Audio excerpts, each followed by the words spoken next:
So I'm delighted to introduce Sue Scott, who's been part of our work in Newcastle for a while now, and in more detail quite recently in the last 2 or 3 years, which has been brilliant. We've been delighted to have you, Sue. She's visiting professor in the School of Sociology, School of Geography, Politics and Sociology in the Department of Sociology. And Sue's going to be giving us a provocation to start us off. Over to you, Sue. Okay, thanks for the introduction, Liz. Good afternoon, everybody in this strange world, as Liz has said. First, I want to say I'm not claiming any special expertise in relation to gender and COVID. I haven't done any research, unlike other people speaking this afternoon. I've disappeared. Sorry about that. What I have done is reading and thinking, what used to be called by that old-fashioned term scholarship. I am interested in the pandemic. How could I possibly not be, especially as a sociologist, because its effects are interwoven in so many aspects of all our everyday lives, albeit to differing degrees. It's an excellent example of the intertwining of what C. Wright Mills called private troubles and public issues. I am a sociologist of gender and sexuality, and I have experience of researching issues in relation to women and gender in the context of another significant health crisis, HIV and AIDS, as of course does Diane Richardson, who I think is out there somewhere and who you will hear tomorrow. That was quite a long time ago, but there are some common threads as well as obvious differences. A major difference is that gender has been on the agenda, at least to some extent, in relation to the COVID pandemic, almost from the outset, whereas it was a significant struggle to have women's and feminist issues recognised in relation to HIV, either in everyday life or in research. And while there have still been attempts to find someone to blame in relation to COVID, the search for patient zero, it's clear that COVID-19 is a virus that can infect anyone while going about their everyday lives, including in sexual interactions, whereas HIV is transmitted by bodily fluids and is therefore most commonly sexually transmitted. There is some evidence that COVID can be found in semen, but not as yet whether it's infectious in that context.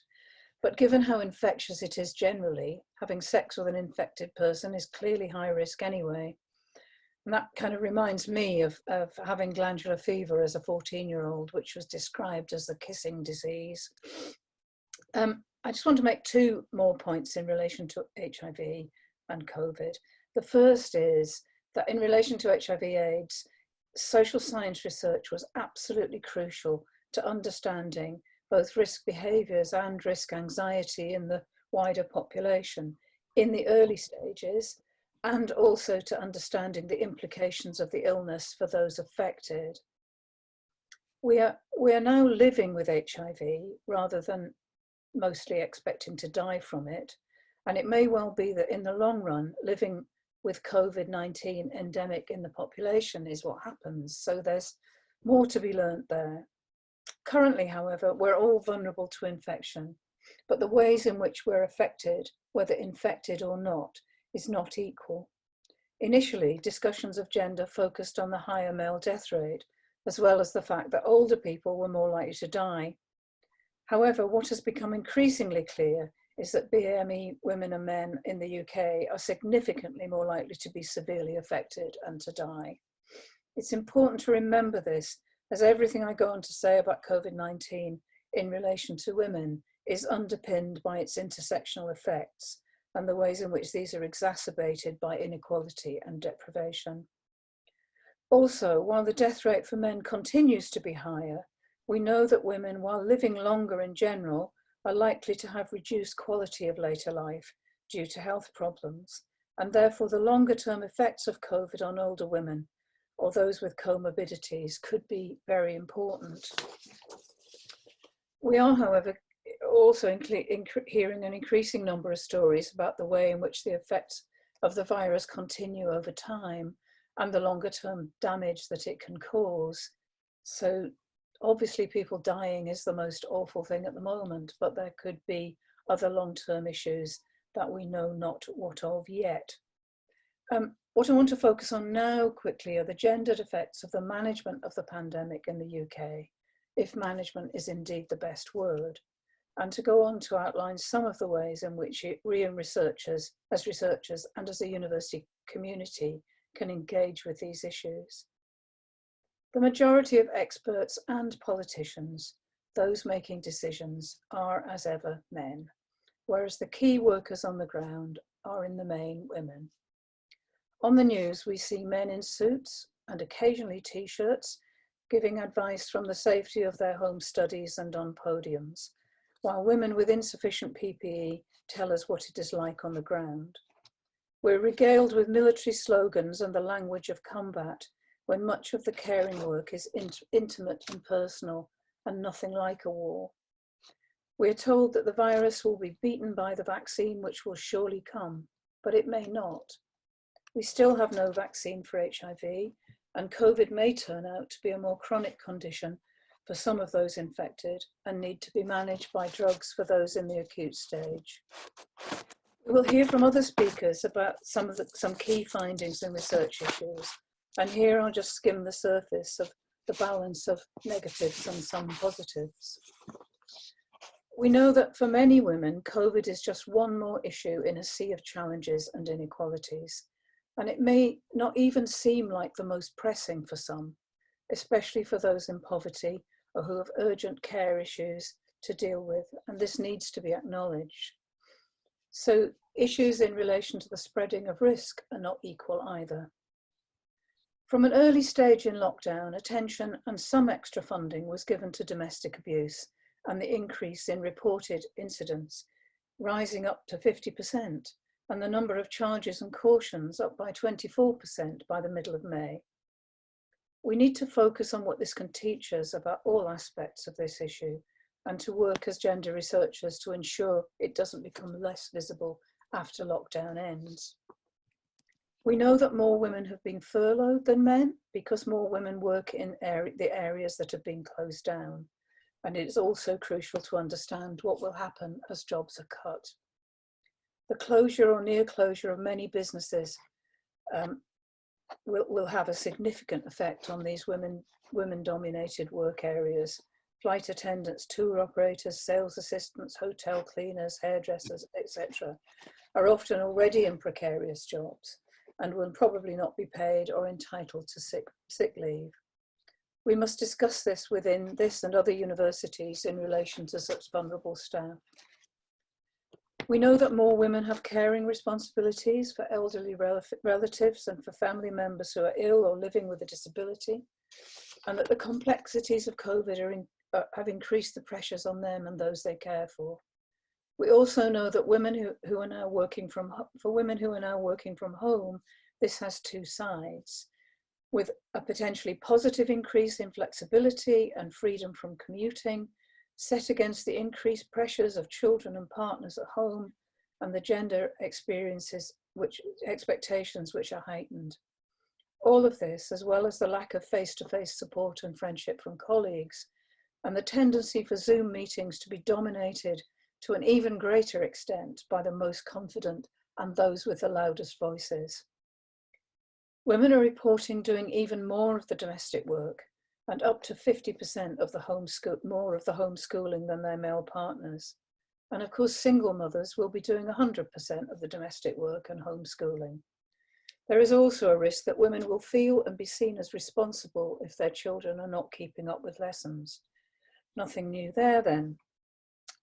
It's salutary when we hope there was much progress in relation to domestic divisions of labour, to find that this is not as much the case as we would like. Gender Equality Index findings show that women rely much more on public transport than men, which puts us at greater risk of coming into contact with the virus when either having to get to work or do the shopping.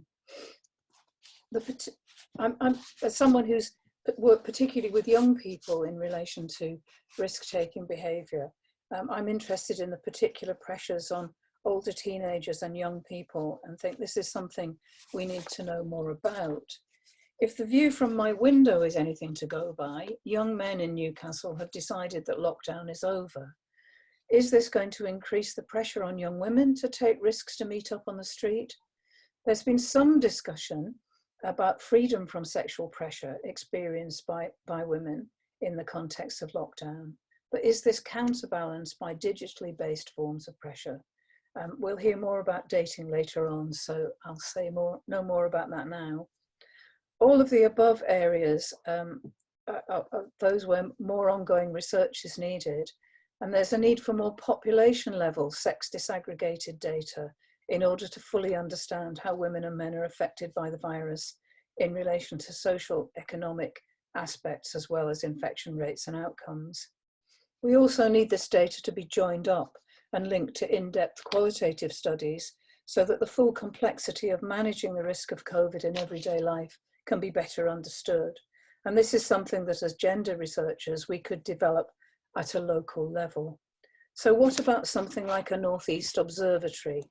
Perhaps as a strand of the Institute's work linked with other Northeastern higher education institutions to monitor the changes wrought by COVID on gender differences and gender relations. Just a thought, and Liz may be having palpitations at this moment.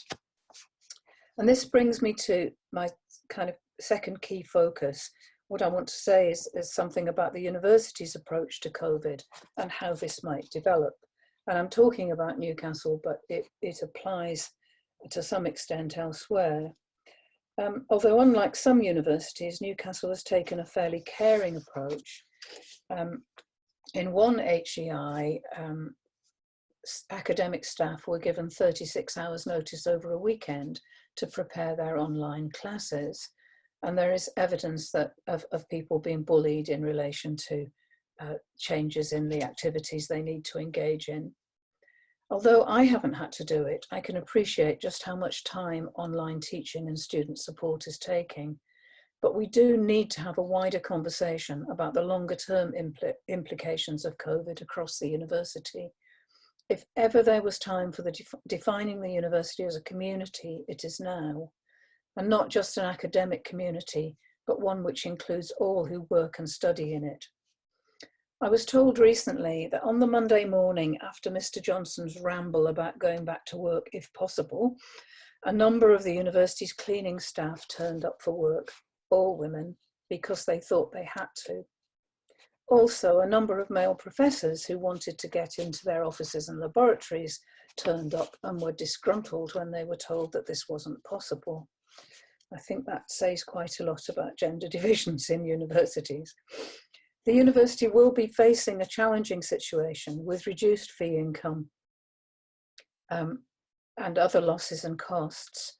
But I would want to say that we're all in this together, although we're not in it equally, but we do need to think about all being in it together and not in a them and us kind of way. It will be some time before the university will be fully operational as a face-to-face organisation. And so we need clear guidelines to ensure that our current situation and the new normal, whatever that is imbued with what we are all learning during lockdown. We can't assume that any university executive understands if we don't talk to them. One key issue which relates to the examples above is that there's accumulating evidence that women have been able to spend less time than their male colleagues on research and publications. A number of journal editors have said that this is the case, but it's too early for definitive results. However, there are now a number of surveys being conducted to assess the pattern. We need to discuss in this context, if this is clearly the case, how CVs will be read in future for promotion and for appointments if there are any, with a view to perhaps treating lockdown rather like maternity leave for women and for single fathers and men with caring responsibilities. Details of the Research Excellence Framework and how it will go forward are still somewhat unclear, but there does seem to be a general view in universities that outputs are now sorted, so that concentrating on teaching is really the only thing to do. But for some, and perhaps especially for early career academics, this will not necessarily be the case. Final revisions and corrections are underway for important pieces that can still be included. It's also the case that there's likely to be a gender dimension in relation to impact case studies, Women researchers, particularly or most especially in the humanities and social sciences, are likely to be working with organisations that have been seriously affected, if not entirely flattened by COVID, or are terribly overworked because of it. And this will provide a challenge in the final stages of impact case studies being put together. Also, in humanities and social sciences, women are more likely to be engaged in collaborative research, which relies on sustained face-to-face interactions, both within the team and with research participants. And what I said earlier about time for publications applies to time for putting in funding applications as well. So if your time is increasingly squeezed, then what is it that falls out? It's your own research future. So I would argue that we need a more flexible approach to working to continue where it's useful and positive, and that these issues should not be seen as special pleading at the level of individuals, but built into the university's equality and diversity strategies. It is my perhaps controversial view that we should be making the case for a balanced university, which would mean protecting the jobs of early career academics. Otherwise, the academic community will have a skewed age and gender distribution, which will cause problems in the future. This might mean a rebalancing in relation to pay.